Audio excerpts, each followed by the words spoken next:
Saya akan jelaskan slide pertama. Pada slide ini kita melihat ada yang namanya daur penciptaan ilmu pengetahuan. Ilmu pengetahuan ini dalam bahasa Inggris kita sebut dengan nama science. Ini harus dibedakan dengan yang disebut dengan yang namanya knowledge. Dalam bahasa Indonesia, knowledge diartikan pengetahuan. Jadi ini ada bahasa Indonesia yang agak mirip antara science dengan knowledge. Science itu ilmu pengetahuan, knowledge itu pengetahuan. Knowledge atau pengetahuan itu bisa didapatkan dari mana saja. Yang membedakan science atau ilmu pengetahuan dengan knowledge atau pengetahuan adalah ilmu pengetahuan dibuat menggunakan suatu sistematika.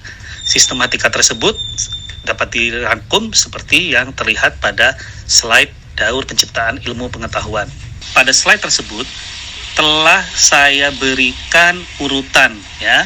Misalnya nomor 1 deskripsi. Siapa yang melakukan deskripsi? Ilmuwan. Ilmuwan mendeskripsi apa? Fakta.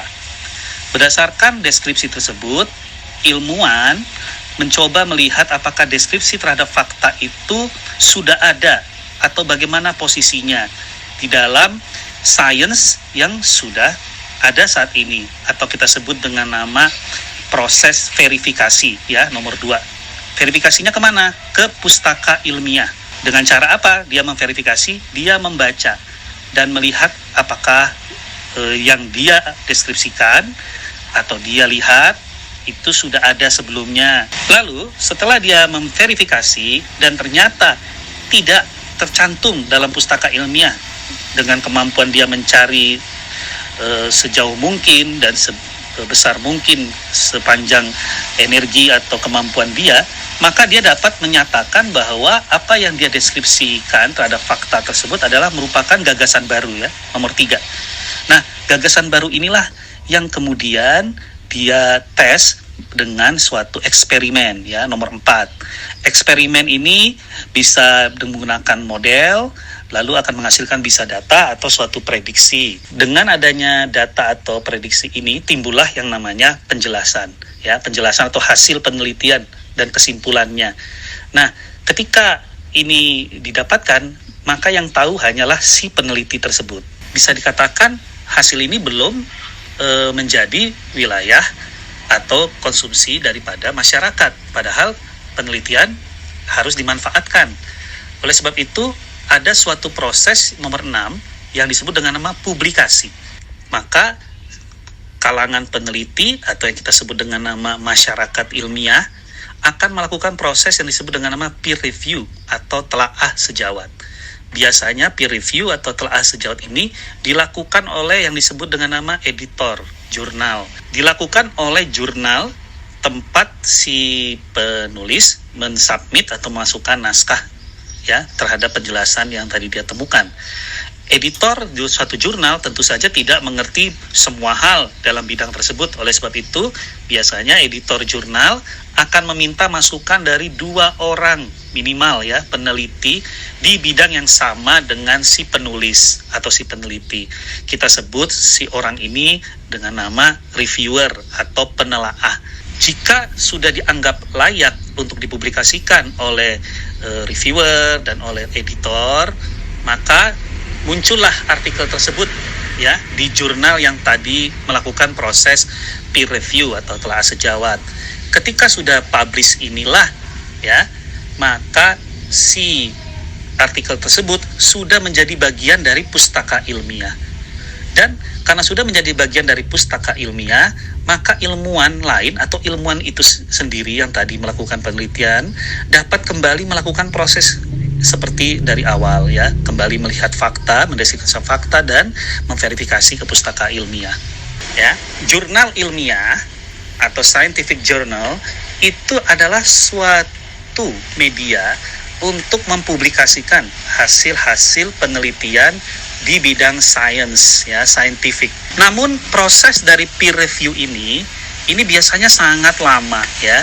Dari mulai submit hingga terbit bervariasi, mulai dari 3 bulan sampai ada yang 2 tahun, ya. Sehingga banyak hasil penelitian itu yang harus cepat-cepat diberitakan dan mendapatkan input atau masukan dari peneliti lain menjadi terhambat. Pada beberapa tahun belakangan ini mulailah merebak ya, atau mulai ngetren memposting hasil penelitian sebelum dipublikasi di jurnal ilmiah ke dalam suatu media yang kita sebut dengan nama preprint. Ya, jadi preprints itu bukan media publikasi dan tidak dianggap sebagai publikasi karena dia belum melalui suatu proses yang disebut dengan nama peer review atau telaah sejawat. Ketika peneliti memposting atau mensubmit ya di suatu preprint, maka yang diharapkan oleh para peneliti ini adalah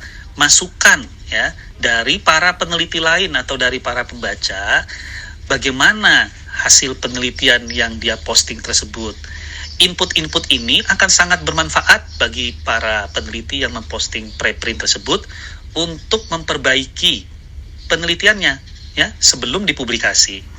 Dan preprint ini juga sangat bermanfaat sebagai media yang kita sebut dengan nama diseminasi atau penyaluran hasil penelitian awal, sehingga masyarakat bisa tahu bahwa sudah ada penelitian itu dengan cepat. Jika hasil penelitian sudah terbit di jurnal ilmiah, maka rekan-rekan wartawan sudah bisa sedikit lebih meningkatkan ya kepercayaannya akan hasil penelitian tersebut. Jurnal ilmiah ya yang tadi melakukan telaah sejawat dan lain-lain itu pun ada tingkatan ya reputasinya ya. Jadi jangan juga mentang-mentang ini sudah dipublis atau dipublikasikan di jurnal ilmiah lalu langsung percaya 100%. Oleh sebab itu, rekan-rekan wartawan harus melihat reputasi jurnal ilmiah tersebut. Pedoman yang paling mudah untuk melihat apakah si jurnal ilmiah ini memiliki reputasi adalah dengan melihatnya di database pengindeks jurnal ilmiah yang ternama di dunia. Oleh sebab itu, saya akan memberikan rujukan mencari pustaka ilmiah ya untuk jurnal ilmiah yang gratis ya. Yang gratis ini contohnya yang paling gampang adalah Google Scholar.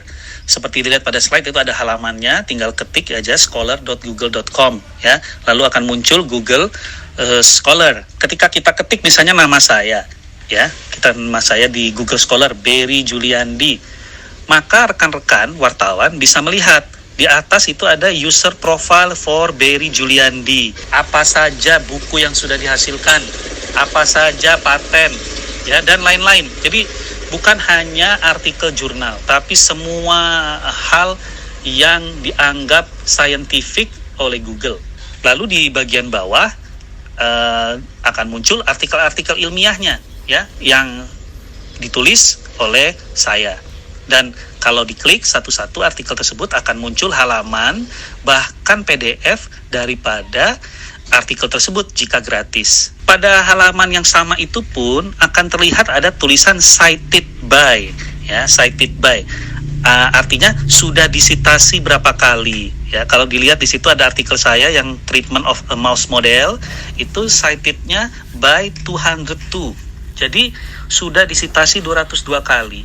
Nah, ini menandakan bahwa artikel tersebut sudah dibaca dan sudah diketahui oleh peneliti-peneliti lain dan dianggap layak untuk disitasi ya hasilnya. Jika kita googling ya, bukan hanya nama tapi juga bisa topik tertentu yang rekan-rekan wartawan ingin ketahui, misalnya yang sekarang COVID-19. Ketika kita ketik COVID-19 maka akan muncul artikel-artikel yang terbaru ya sampai yang paling lama diurut dari atas ke bawah dan ada sortirnya. Kalau kita perhatikan ini artikel teratas terbit tahun 2020 dan sudah disitasi 43 kali walaupun baru terbit tahun 2020. Ini artinya sangat sangat cepat ya bidang ilmu ini, karena biasanya untuk mendapat sitasi sebesar 40, 60 itu perlu waktu berbulan-bulan bahkan tahun.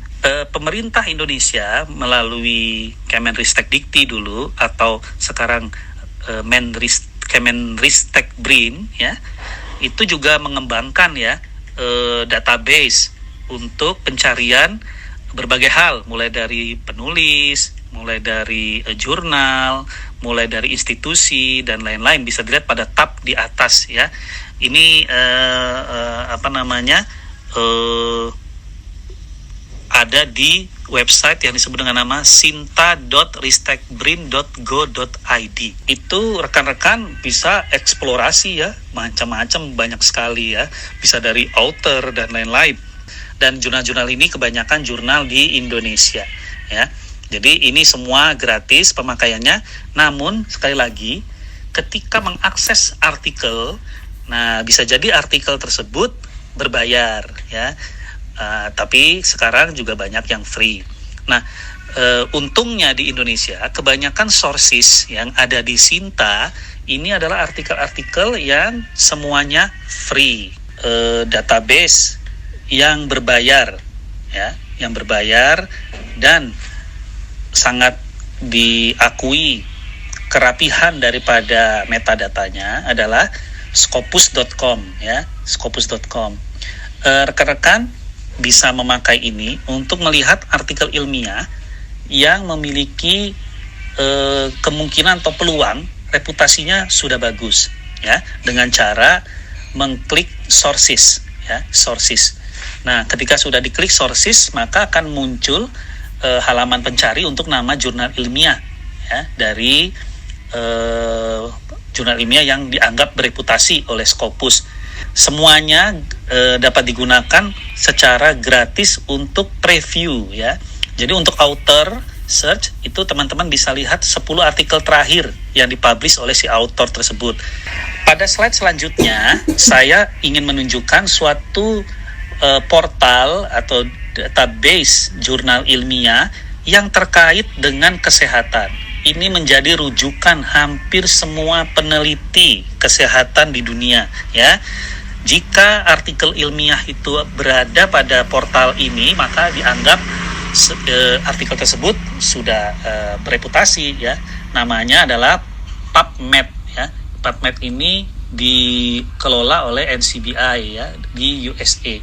Kita bisa search ya seperti biasa. Bisa nama orang, bisa topiknya. Jadi silakan dimain-mainkan itu di PubMed nanti ya.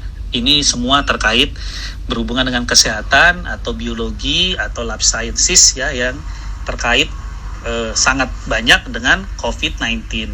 Nah, sekarang kita masuk ke bagian membaca artikel ya. Karena saya lihat itu di atas slide-nya sudah mulai masuk ke artikel ya. Nah, jadi artikel ilmiah itu bentuknya yang umum adalah IMRAT ya, IMRAT artikel. Jadi ada abstraknya. A itu abstrak, I-nya introduction, M-nya methods, R-nya result, ya, dan D-nya discussion. Ya. Jadi pada slide-slide berikutnya ada bentuk yang namanya air dam, misalnya.